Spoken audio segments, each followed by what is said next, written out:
protecciones en corriente continua cuando no son requeridas, pero dilata el proceso de mi certificación y validación ante el operador de red, ya que el certificador me lo está pidiendo y estoy interrumpiendo o alargando el proceso. La vieja confiable, poner protecciones en corriente continua, aunque no se requieran. Vaya, esto parece un trabajo para la vieja confiable. A la luz de la norma, podemos ver que la Comisión Electrotécnica Internacional, IEC, nos habla de que solo se requieren protecciones de sobrecorriente en corriente continua para un sistema solar fotovoltaico cuando la cantidad de módulos en el arreglo supere las dos cadenas, ¿sí? Entonces, esa sería una primera condición. Pero ¿qué nos dice el NEC National Electrical Code en su versión 2017?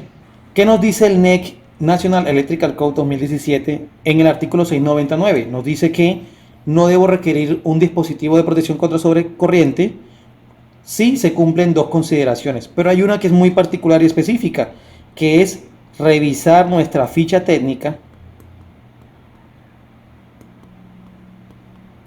y corroborar cuál es la máxima protección del fusible en serie que permite el módulo solar fotovoltaico.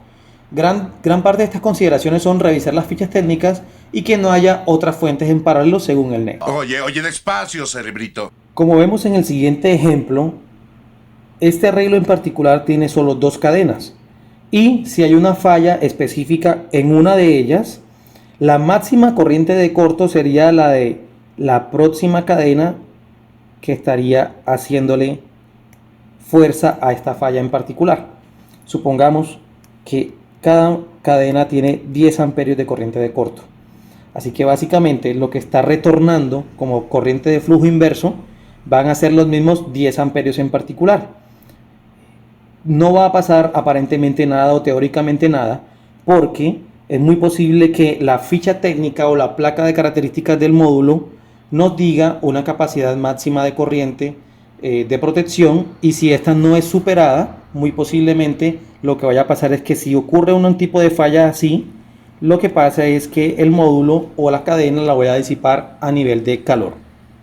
Seguidamente de esto, si la falla continúa, lo que podemos encontrar es que el inversor va a generar una alarma y va a switcharse o va a suspenderse para evitar cualquier posibilidad de daño mucho más grande de lo que pudiera ser.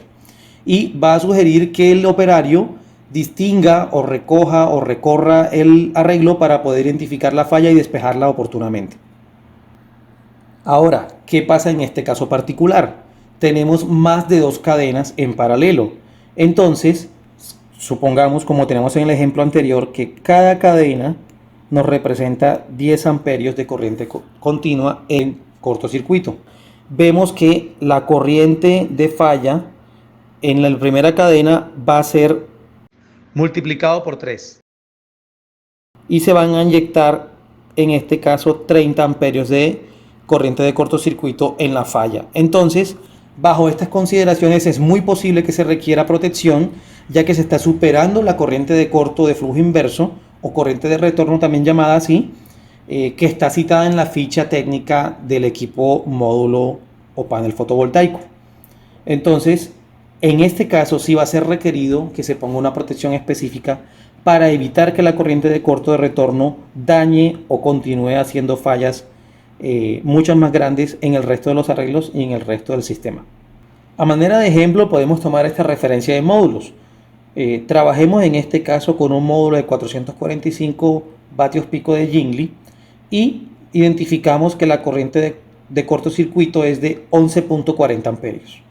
Además de eso, en la misma ficha técnica identificamos un dato o parámetro muy importante, que va a ser la máxima protección o fusible promedio que debe instalarse en serie con el arreglo. Entonces, identificamos en este caso que es de 20 amperios máximo según la ficha técnica. Para hacer un ejemplo más específico, tenemos unos datos iniciales que tomamos de un caso. Tomamos como temperatura ambiente 32 grados centígrados. El tipo de canalización a usar es un tubo IMCO galvanizado. Conductores activos son 4 conductores, muy posiblemente serían 2 positivos, 2 negativos. El calibre de estos conductores es 4 milímetros en sección transversal y la capacidad o ampacity de cada conductor es de 25 amperios, según la ficha técnica del fabricante. El ejemplo lo vamos a revisar en una tabla de Excel previamente formulada. Anotamos los datos necesarios. Como primera instancia vamos a anotar la corriente de cortocircuito por cadena. Recordemos que la tomamos de la ficha técnica. Habíamos anotado que el conductor era 4 milímetros, que su ampacity era 25 amperios, que la temperatura ambiente era de 32 grados y le ponemos el factor de derrateo de acuerdo a esa temperatura. Además, habíamos dicho que los conductores estaban internos en un tubo galvanizado IMC. Por ser 4 conductores activos, le aplicamos el factor de agrupamiento correspondiente de acuerdo al ducto. Y finalmente, anotamos la cantidad de cadenas de nuestro arreglo.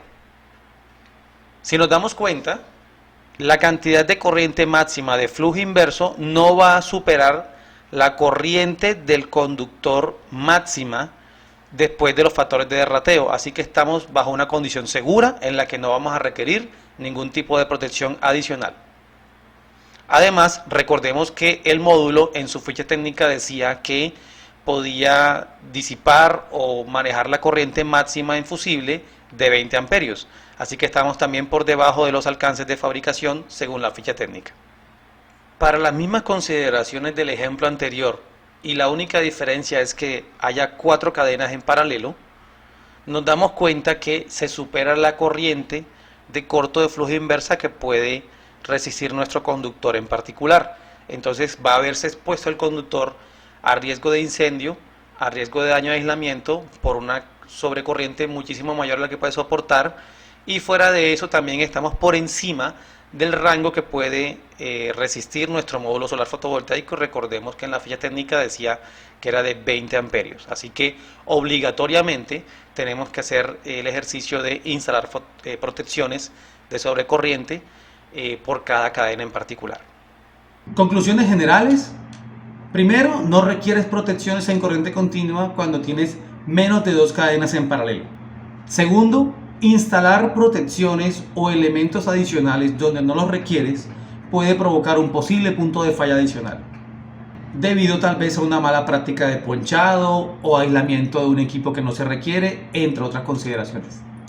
Tercero, algunos fabricantes de inversores ya tienen preconfigurado en sus equipos que no se puedan instalar más de 2 cadenas en paralelo por cada MPPT. Esto garantiza de alguna manera que no tengas que instalar ningún tipo de protección adicional porque de entrada no las requieres y no estarías superando la corriente máxima de flujo inverso como el caso primero que evaluamos. Cuarto, te mostré 2 referencias normativas donde puedes sustentar de manera correcta y adecuada que no requieres protecciones adicionales y que de alguna manera también el fabricante lo garantiza por medio de la construcción en su inversor. Sígueme para más información con la mejor energía.